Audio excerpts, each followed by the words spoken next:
Boa noite, irmãos e irmãs. Graças a Deus pela oportunidade que temos mais uma vez de estarmos juntos. Gostaria de convidá-los a abrirmos as nossas Bíblias na Epístola de Paulo aos Efésios. Epístola de Paulo aos Efésios, capítulo 2.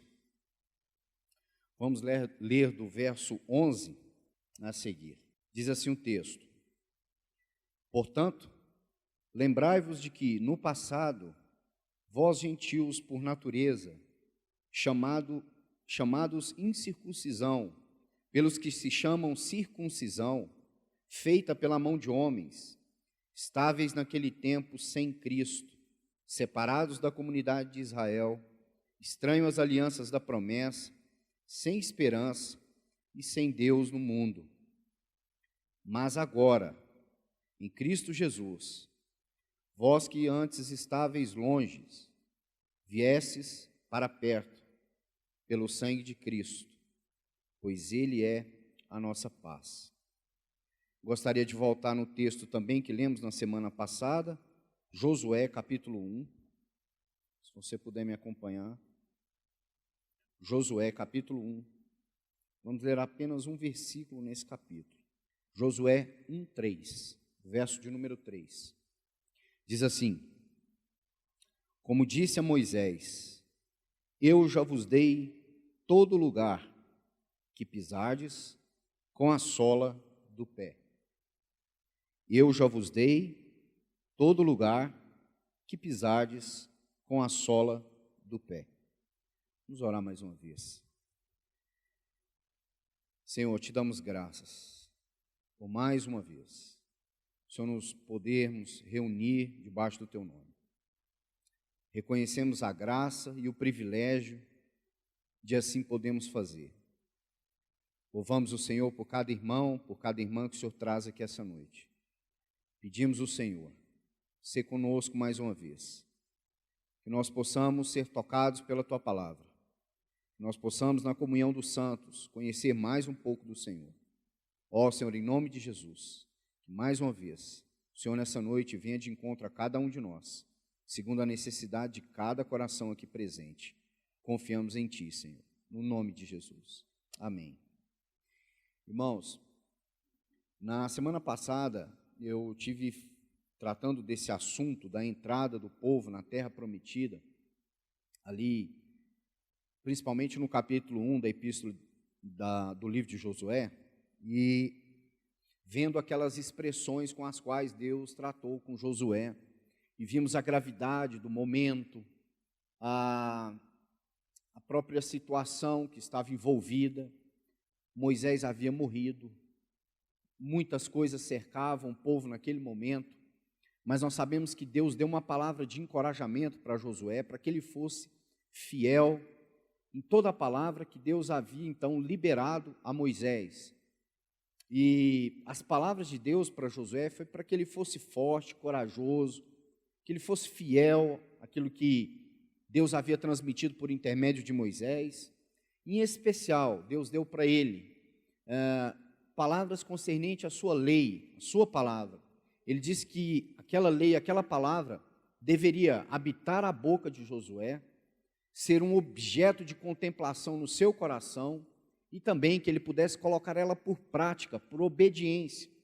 E lá o texto diz que se assim ele fizesse, eles não iriam se desviar nem pela direita e nem pela esquerda, mas que então ele poderia seguir livre curso rumo ao propósito de Deus. E aqui, irmãos, eu chegando no livro de Efésios, de Paulo, eu gostaria de tratar hoje, nesse capítulo 2, sobre essa questão do lembrai-vos aí que apareceu no verso 11. Porque quando aquele povo chegou de frente ao Jordão, e assim também é na nossa experiência cristã, quando nós vamos avançando com o Senhor, e às vezes é necessário que nós tenhamos que dar um passo de fé, nós temos que nos lembrar do favor de Deus por nós, daquilo que Deus já realizou na cruz em Cristo Jesus, a nosso favor, para que nós tenhamos a nossa fé avivada, para que nós tenhamos a nossa esperança renovada, para que nós tenhamos o nosso coração cada vez mais firme no propósito de Deus. Às vezes nós vamos, na vida cristã, avançando, ou andando, caminhando com o Senhor, e muitas das vezes nós precisamos de ter o nosso coração recuperado no caminho, porque às vezes somos humanos, falhamos, erramos. Acho muito interessante que aqui no capítulo 4, quando Paulo vai falar sobre a questão dos ministérios, ele fala sobre o ministério de evangelista, justamente porque na jornada, muitas das vezes, nós precisamos de uma reevangelização, precisamos de novo ouvir as verdades do Evangelho, aquilo que nos trouxe até aqui. Então aquele povo diante do Jordão precisava também na sua memória recuperar em essência toda a carga espiritual e relacionamento que aquele povo teve com Deus desde a experiência da saída do Egito até então a entrada da terra prometida. Então aqui, nos detendo no texto que lemos, Paulo diz assim: lembrai-vos. Paulo está dizendo que nós precisamos de ter um exercício mental que considere algo que ele julga ser importante. Então, quando ele diz que nós devemos lembrar de alguma coisa, é necessário que nós lembremos disso. Paulo não está aqui jogando palavras ao vento. E o que ele diz que nós precisamos trazer à memória? Antes disso, essa seção, irmãos, do verso 11 ao verso 22, obviamente ela está tratando do contraste entre os judeus e os gentios diante da antiga aliança. Essa não é a nossa carga, o nosso foco para o momento, mas é evidente que esse é o contexto primário desta seção. Uma outra situação que ele trata é a nossa antiga situação, a maneira como nós estávamos no mundo. Se você começa lendo o verso de número 1 do capítulo 2, ele diz que nós estávamos mortos em delitos e em pecados. Mas também, no final do capítulo, ele vai dizer assim, no último verso, no qual também vós juntos sois edificados para a morada de Deus no Espírito. Veja que esse capítulo mudou completamente a condição na qual ele começou. Então ele está abordando como nós éramos, e agora o que nós somos em Cristo. Mas o que nós precisamos ter em mente? O que aconteceu para que nós agora fôssemos edificados para a morada de Deus no Espírito? Você vai ver que essa frase ela tem um peso tão grande que o capítulo 3 começa dizendo que Paulo é prisioneiro de Cristo Jesus por amor dos gentios. Ele vai dizer que ele tem uma causa, e essa causa o faz dobrar os joelhos diante de Deus. E essa causa não é outra causa, senão essa edificação de Deus no Espírito. Então diz o texto: lembrai-vos de que no passado, vós gentios por natureza. Eu acho interessante, porque o argumento que ele usa aqui é muito forte. Nós não éramos gentios porque nós escolhemos ser gentios. Não éramos gentios porque fizemos algo para que fôssemos. Uma escolha, talvez uma mudança de cidadania. Paulo está dizendo que nós éramos, por natureza, gentios. E aqui ele está dizendo que nós éramos chamados incircuncisão pelos que se chamam circuncisão feita pela mão de homens. Ou seja, nós éramos gentios por natureza. A nossa natureza era inimiga a Deus, inimiga da lei e dos propósitos de Deus. Irmãos, você sabe que Efésios nos fala do propósito de Deus em Cristo Jesus. O verso 10 do capítulo 1 faz um resumo de toda essa epístola. Ele diz lá: para na dispensação da plenitude dos tempos, de fazer em Cristo convergir todas as coisas, as do céu como as da terra. Mas observem, nós éramos gentios por natureza. Não havia nada que nós pudéssemos fazer que mudasse essa situação. O verso 12, ele diz assim: estáveis naquele tempo sem Cristo, separados da comunidade de Israel, estranhos às alianças das promessas, sem esperança e sem Deus no mundo.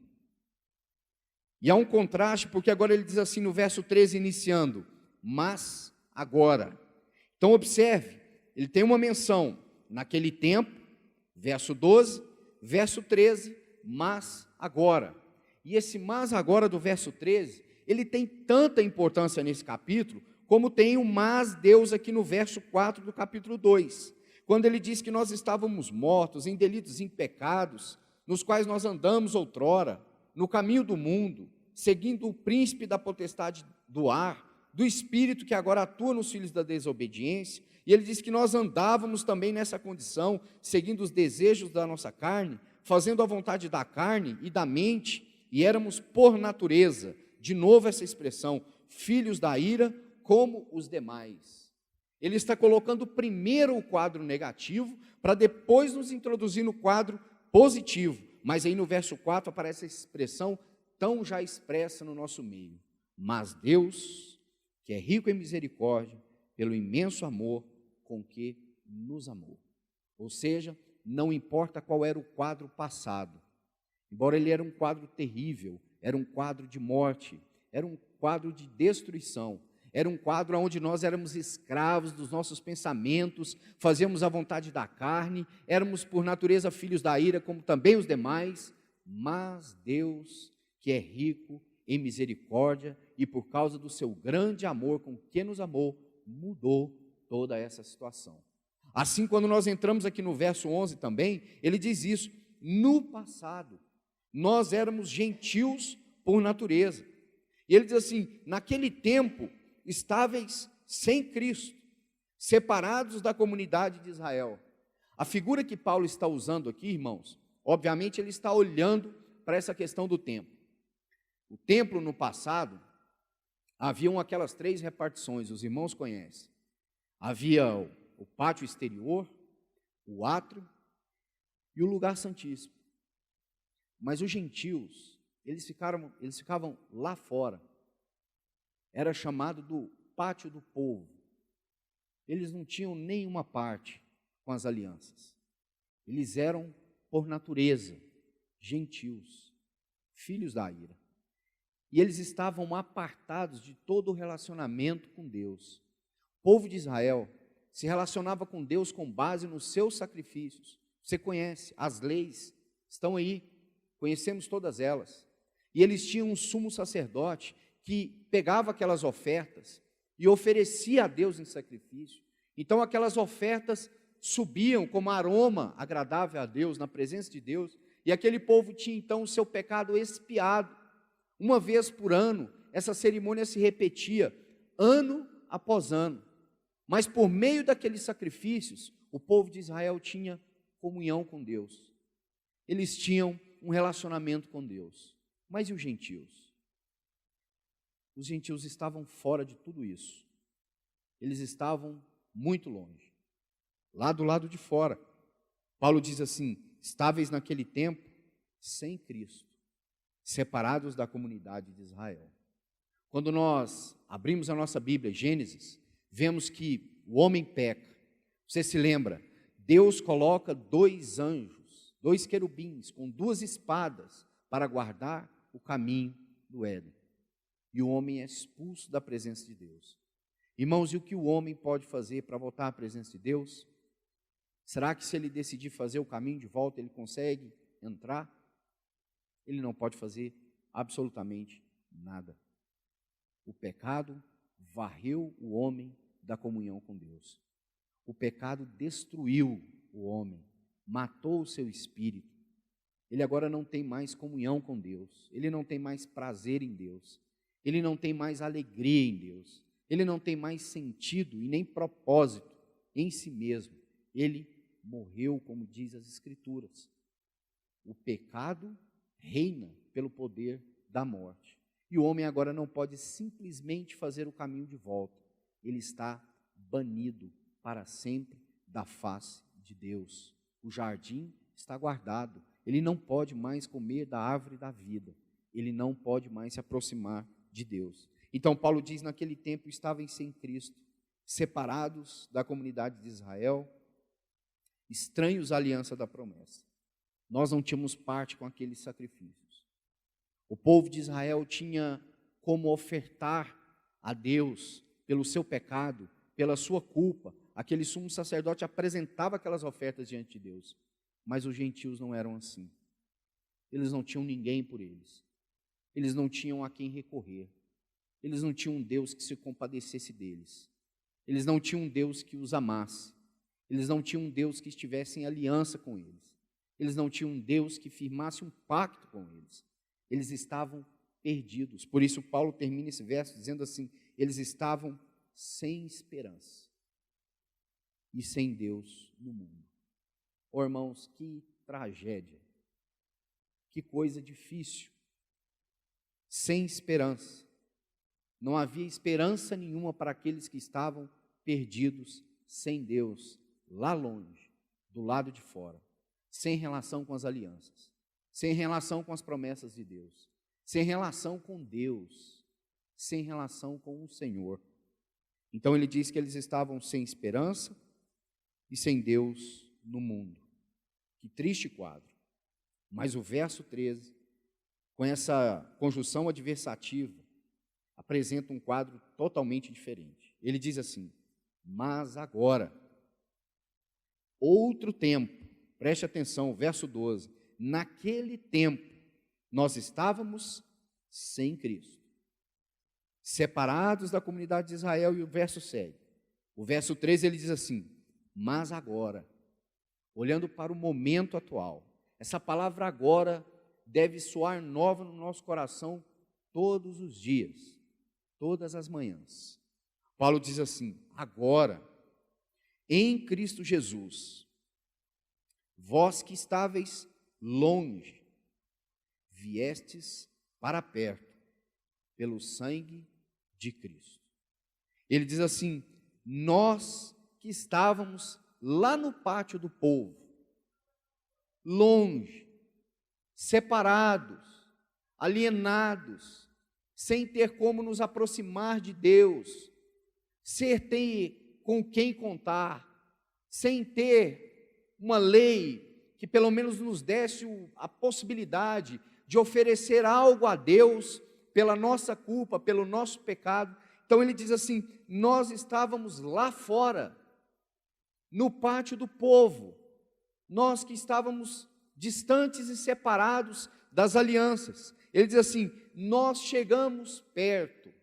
E o quadro muda muito por causa de uma frase, a maneira como ele destaca, pela qual nós fomos aproximados, que não foi por uma obra que eu e você fizemos, ou que alguém fizesse, humanamente falando, não foi algo que aconteceu entre um acordo político, organizacional, religioso, nada disso. Paulo diz assim: viestes para perto, pelo sangue de Cristo.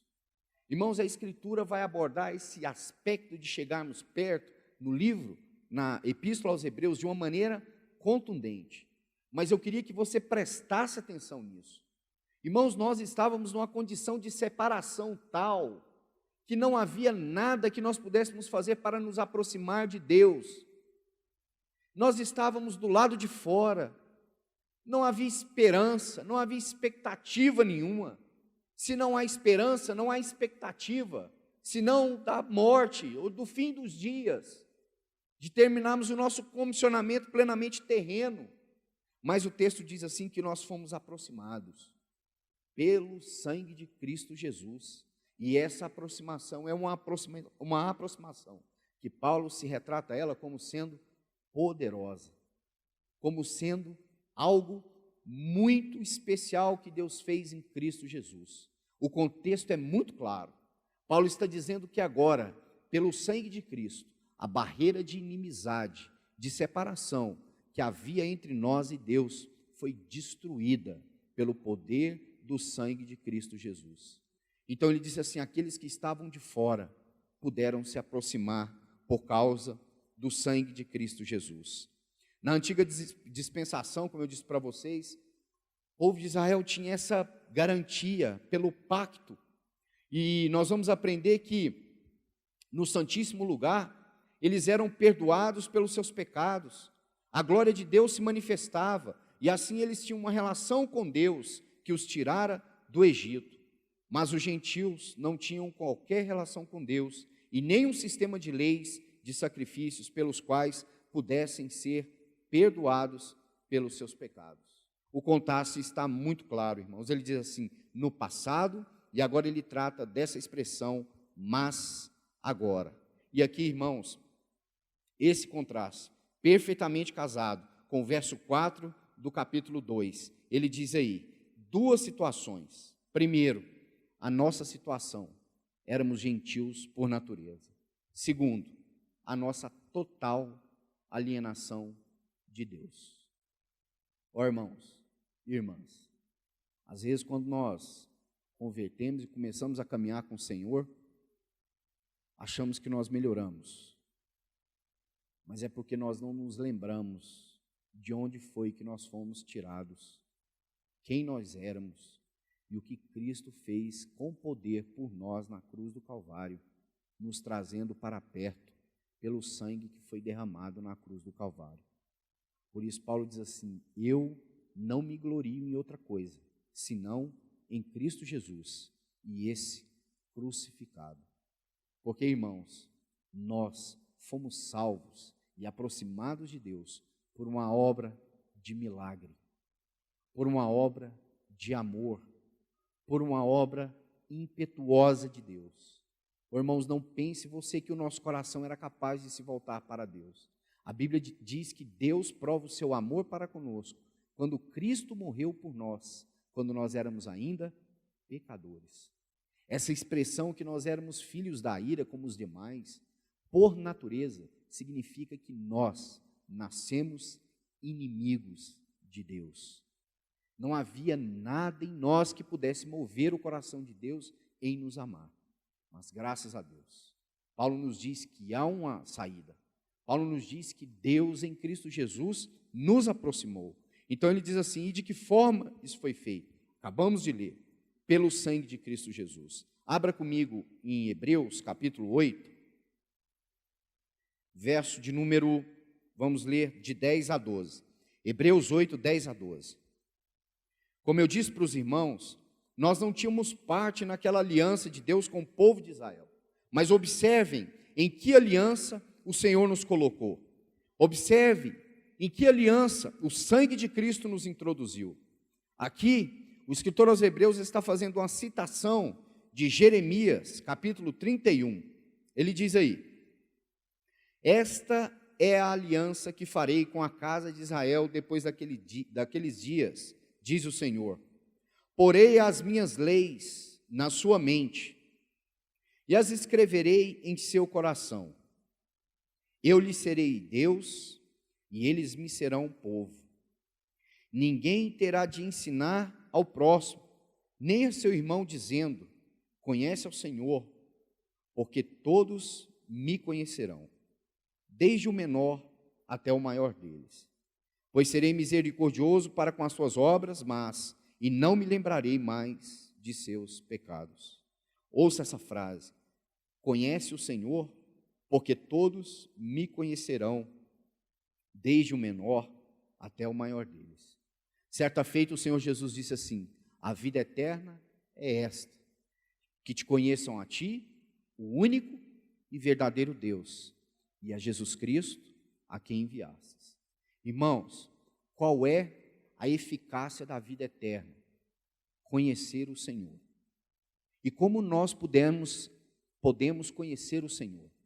Para que nós pudéssemos conhecer o Senhor, uma porta de comunhão precisava ser aberta. E essa porta de comunhão não poderia ser aberta senão pelo derramamento de sangue, mas não qualquer sangue. Deveria ser um sangue santo, sem defeito. Por isso, o povo de Israel, quando chega de frente ao Jordão, você vai ver que eles fazem memórias dos feitos do Senhor. Irmãos, você se lembra como eles saíram do Egito? O que os livrou? O sangue nos umbrais da porta das casas. Os livrou do poder do anjo da morte. E quando eles foram tirados pelo poder de Deus da escravidão do Egito e passaram pelo mar, eles simplesmente não podiam fazer o caminho de volta. O mar estava fechado. Que lição espiritual nós temos? Irmãos, nós não podemos voltar para o Egito. O mar fechou. Não tem retorno para nós. O sangue de Cristo nos umbrais nos livrou do anjo da morte. Nós estávamos em trevas, agora nós estamos em luz. Ele nos transportou das trevas para o reino do Filho do seu amor.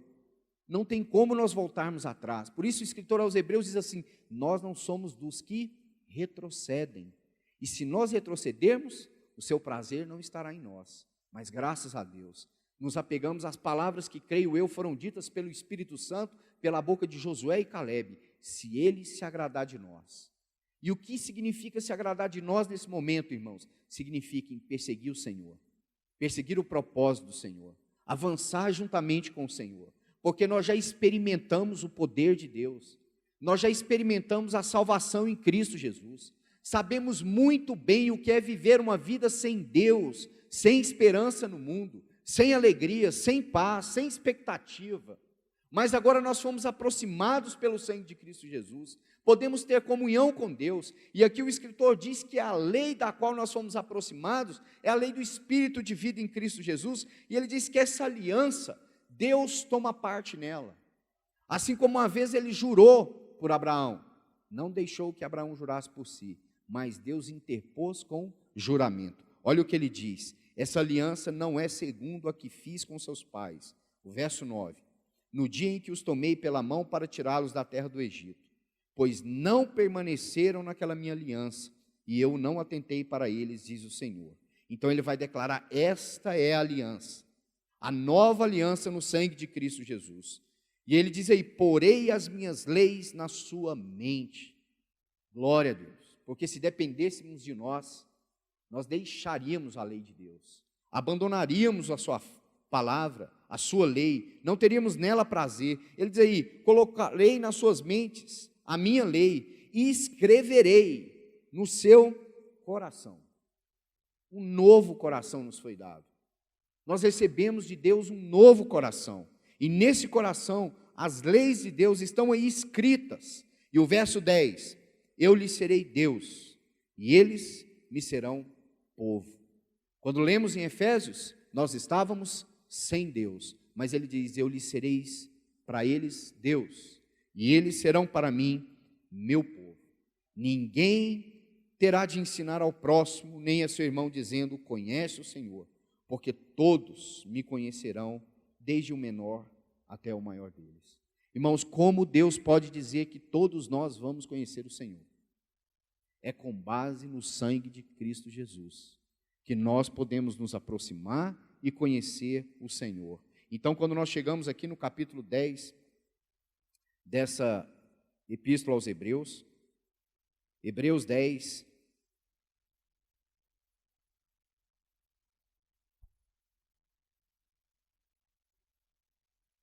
verso 19, diz assim: portanto, irmãos, a minha versão diz assim: tendo coragem para entrar no lugar santíssimo por meio do sangue de Jesus. Irmãos, vamos tentar fazer esse exercício nos lembrando daqueles gentios que estavam fora, longe. Imagine que por algum momento nós decidíssemos entrar no templo. Chegaríamos no pátio, chegaríamos no átrio, chegaríamos na porta do Santíssimo Lugar, e o que nós falaríamos para aquele sumo sacerdote?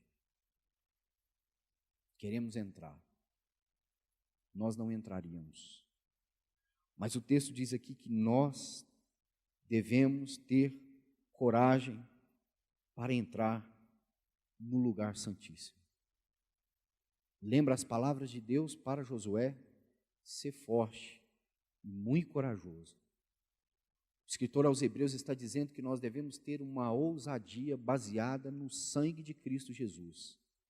Não para entrarmos no pátio, não para entrarmos no átrio, mas para entrarmos no lugar santíssimo, onde a glória de Deus é manifesta, onde Deus fala conosco.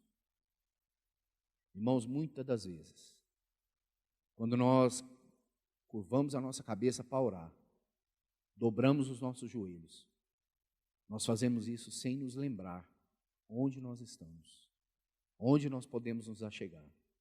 O escritor aos Hebreus diz que esse trono é um trono de graça, que nós podemos entrar e achar socorro e misericórdia em tempo oportuno.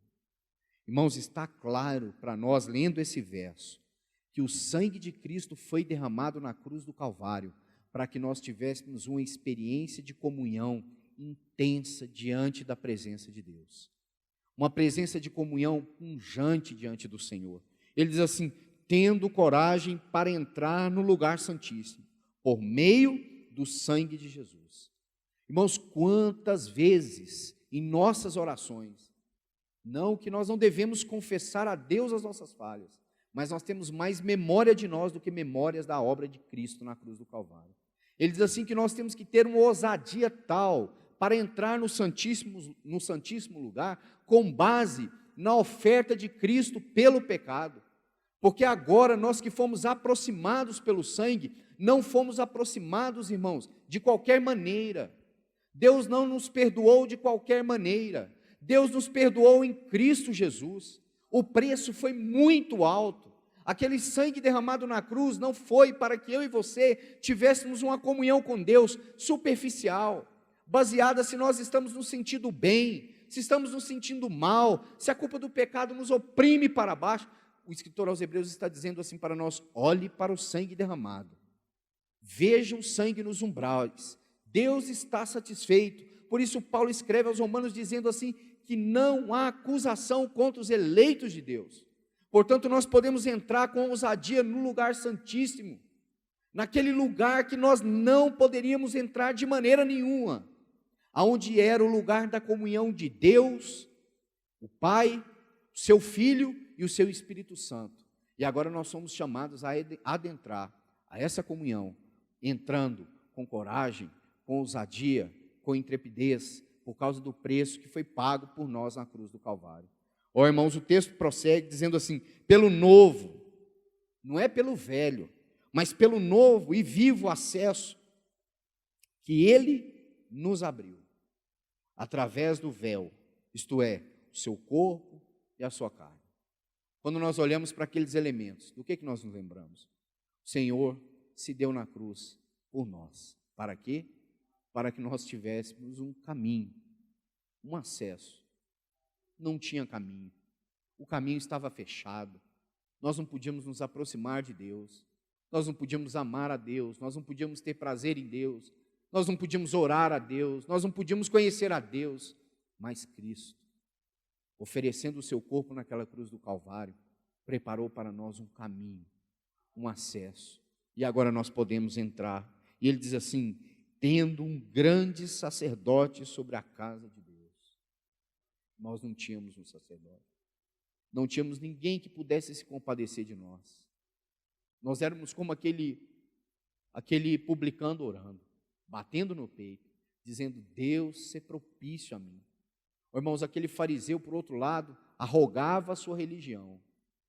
Queridos, se nós olhamos para a história, Paulo era um homem muito religioso, Lutero um homem muito religioso, John Wesley um homem muito religioso, mas aqueles mais religiosos são os que estão mais distantes da realidade espiritual. Aquele homem conhecia a sua miséria, batia no seu peito e dizia assim: Deus, faz por mim o que ninguém pode fazer, torna-te propício a mim. E é isso que o escritor aos Hebreus está dizendo, tendo um grande sacerdote. Essa epístola vai dizer que ele compadece de nossas fraquezas. Irmãos, é importante nos lembrarmos, Jesus conhece as nossas fraquezas, sabe as nossas limitações, as nossas provas, naquilo que nós erramos, naquilo que nós somos reprovados, mas diz que Ele é poderoso para nos socorrer de toda e qualquer tribulação, porque Ele foi aprovado em todas elas. E agora o texto diz assim: nós temos alguém que comparece diante de Deus por nós, alguém intercedendo por nós. A Escritura vai dizer que Ele é o nosso advogado, que está à destra de Deus, diante do Pai, vive eternamente para interceder por eles.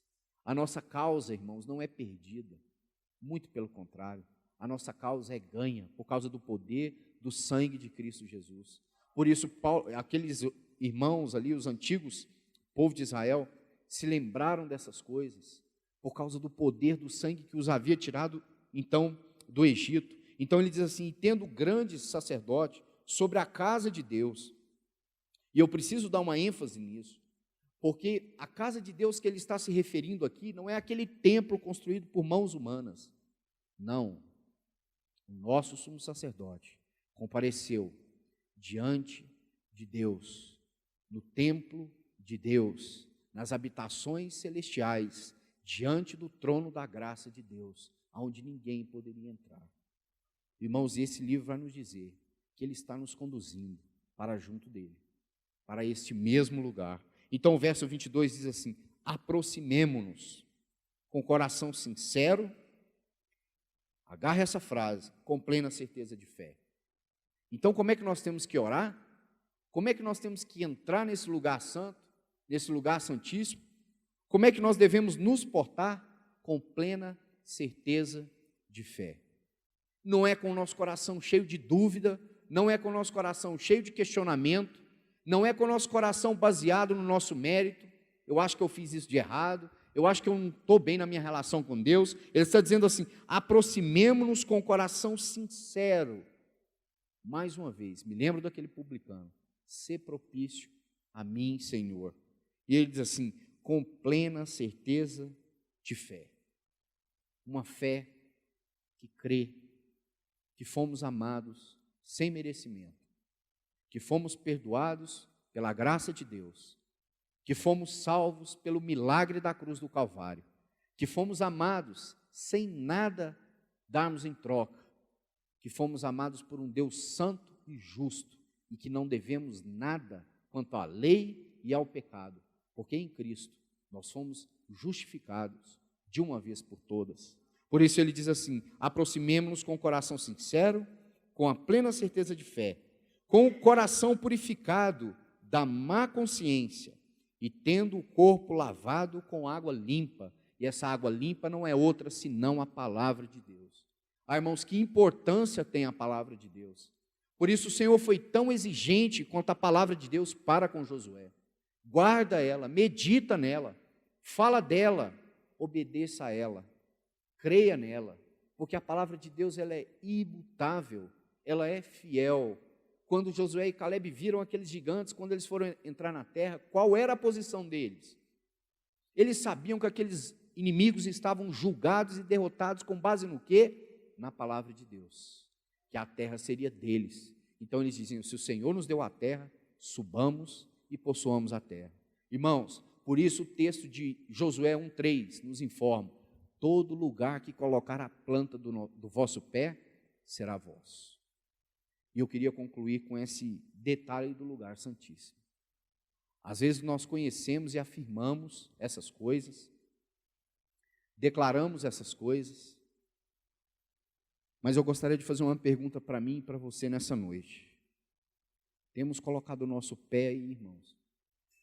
Temos entrado no lugar santíssimo? Sim, o Senhor conquistou para nós entrada, nós não podíamos entrar. Agora nós podemos entrar, mas a pergunta é, nós temos entrado?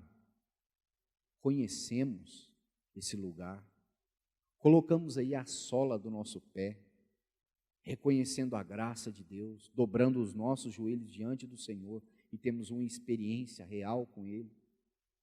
Irmãos, essas coisas precisam ser avivadas sempre e sempre no nosso coração, porque nós fomos introduzidos diante da presença do nosso Deus por meio deste sangue maravilhoso, dessa salvação maravilhosa, dessa graça transbordante. Então não há por que nós ficarmos do lado de fora, não há por que nós resistirmos ao Espírito Santo, não há por que nós negarmos o Senhor, não há por que nós não correspondermos a este amor, se não entrarmos cada vez mais para dentro desse propósito de Deus. Ó irmãos, e a vontade do Senhor é que nós entremos todos. Por isso Paulo diz assim, até que todos cheguemos ao pleno conhecimento.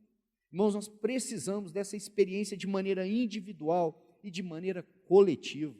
precisamos sempre ter no nosso coração a expectativa de entrarmos diante da presença de Deus, com a graça e com a fé de que o sangue de Cristo nos justifica de todo o pecado, de que nossa mente, a nossa consciência má, não pode nos acusar de nada. Querido irmão, se o inferno se levantar diante de nós e dizer que nós não temos direito de entrar, o sangue de Cristo é suficiente para nos garantir entrada ante o trono da graça e da misericórdia de Deus. Não há exército capaz de nos proibir, não há lei capaz de nos tirar da presença do nosso Deus. Esse sangue nos comprou para Deus, somos dele, saímos do Egito, não há como voltarmos para trás. Ó irmãos, e agora o nosso prazer e o nosso deleite deve ser na presença do nosso Senhor. Querido, tenho orado nesses dias, tem terra que precisamos colocar o pé, é nosso, mas na nossa experiência nós ainda não conhecemos, a mim especialmente, muitas coisas que ainda quero aprender e conhecer no Senhor.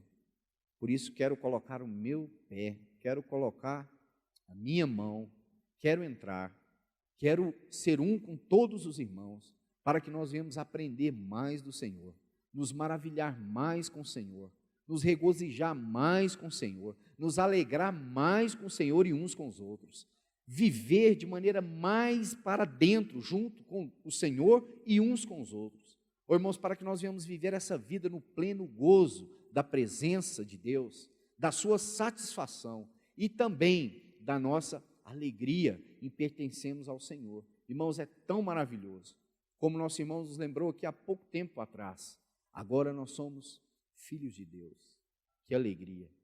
A nossa natureza foi mudada, a natureza de Deus está em nós pelo seu Espírito, e o nosso relacionamento que temos com o Senhor é um relacionamento entre filhos e pais. Podemos nos achegar, podemos nos assentar à mesa, podemos nos chamá-lo de pai, e chamarmos uns aos outros de irmãos, porque somos da família de Deus. Irmãos, isso é importante, para que nós venhamos dar passos seguros rumo à plenitude de Cristo Jesus. Graças a Deus, não venhamos um só dia nos distanciar e deixar de nos alegrarmos na salvação em Cristo Jesus, naquilo que o Senhor já fez por nós, Ele nos ter tirado de tão densas trevas, de um mundo sem esperança, mas nos ter aproximado do Senhor, pelo sangue de Cristo Jesus, pela obra salvadora e redentora de Cristo por cada um de nós. Irmãos, é muito, mas muito importante e pessoal. Isso é tão pessoal que a Escritura nos diz que Ele contabiliza os nossos cabelos. O Senhor se importa se nós estamos tendo uma experiência individual com Ele. Ele conhece o nosso nome, sabe de todos os nossos dias e espera que nós venhamos comparecer diante da sua presença, não para sermos fulminados, mas para sermos recebidos e aceitos nesse trono de misericórdia, onde podemos encontrar o socorro em provação para tempo oportuno. Que Deus nos abençoe, irmãos. Que Deus realmente venha edificar em nós um coração de fé, para que nós venhamos entrar para dentro dessa comunhão, entrarmos para dentro dessa vida espiritual. Há poucos dias o nosso irmão Eliomar estava falando sobre isso. Aquele lugar que o sumo sacerdote oferecia aquele sacrifício não era o nosso lugar, o lugar da comunhão de Deus. Mas agora nós podemos entrar com base no sangue de Cristo Jesus, com alegria, com certeza de fé, com intrepidez, com ousadia. Que o Senhor desperte essa ousadia no nosso coração, que o Senhor desperte essa intrepidez em cada um de nós. Senhor, mais uma vez, somos agradecidos a Ti, Senhor. Ó Deus, desperta o nosso coração.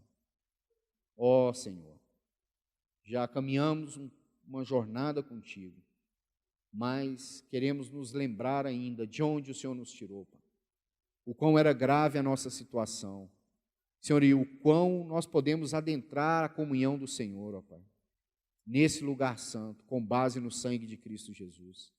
Senhor, por isso, nessa noite, a nossa oração é que o Senhor realmente, ó Pai, possa nos falar, Senhor, para que nós possamos, cada dia mais, termos uma experiência nova com o Senhor. Ó Deus, e entrarmos nessa comunhão, colocarmos aí a planta do nosso pé. Ó Senhor, obrigado porque nós podemos entrar. Senhor, nós estávamos longe, nós não podíamos entrar, não tinha um sacerdote que se compadecesse de nós, os deuses estranhos não poderiam nada fazer por nós, mas graças a Deus por Cristo Jesus, graças a Deus que agora nós podemos entrar pelo poder do sangue de Cristo e termos comunhão com o Senhor e aí permanecermos. Senhor, nós te damos graças, te bendizemos e pedimos a Ti, Senhor, confirma a Tua palavra no nosso coração, que cada um de nós nesses dias, Senhor, possamos nos voltar a Ti com os nossos joelhos dobrados, Senhor, com a nossa cabeça curvada, com o nosso coração rendido e reconhecendo o milagre da salvação operado por nós, ó Pai. Ó Deus, nós te louvamos, em nome de Jesus. Amém, Senhor.